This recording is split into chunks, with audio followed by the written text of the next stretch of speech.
Now we look at the social policy and social control at the local level. So how social policy, welfare policies has affect the governance at the local level. National level is new.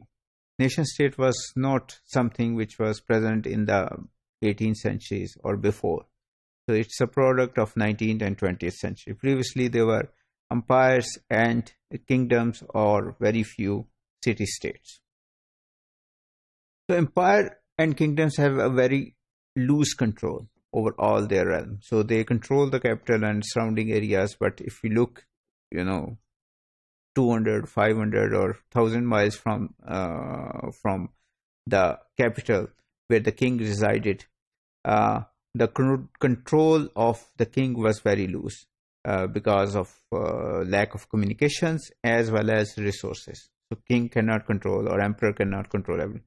So local feudal lord, Zamindar, was king in his own realm. So once he was given, appointed or accepted by the king, he was the king in his own realm. He could do all the things which king can do in his empire, in his own small area, in his own village or city or whatever. All he had to do was to accept king's suzerainty, to pay him maybe a tribute, and to help in the war effort in men and resources. So you must have heard the Ghodipal scheme, in which each feudal or each local landlord had to provide 100 or 1,000 horses to the emperor or to the king. And if he provided those men and those horses, he was okay. He could do whatever he liked. And he was the local landlord was the major law enforcer. He was the judge. He was the jailor. He was the executioner. He was a tax collector. All these things he did himself. The city states were few. So if you look at these considerations, most of the government before the 18th century was local.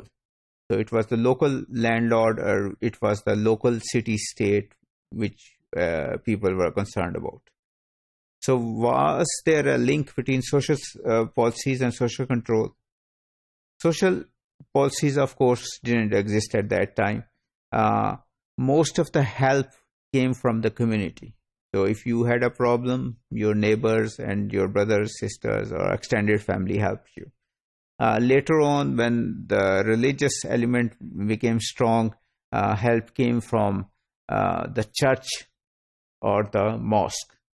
There was not much help from the king, the far away, the emperor, and as well as the local king, which was the local landlord. But even then, these primitive societies were largely stable. Same ruling family continued for hundreds of years. Except for war and epidemics, there was not much large-scale deaths. And here, it was not the social control by the government through social welfare policies, but it was the social control through culture and through religion. So people usually accepted whatever was done to them. So if they were poor, they accepted that. If they were disabled, they accepted that. If they were slaves, they accepted that. So because they thought that this life will end and then there will be next life. If they performed good in this life, even if they are poor or disabled or oppressed, they will be better off in the next life. So that was the consideration.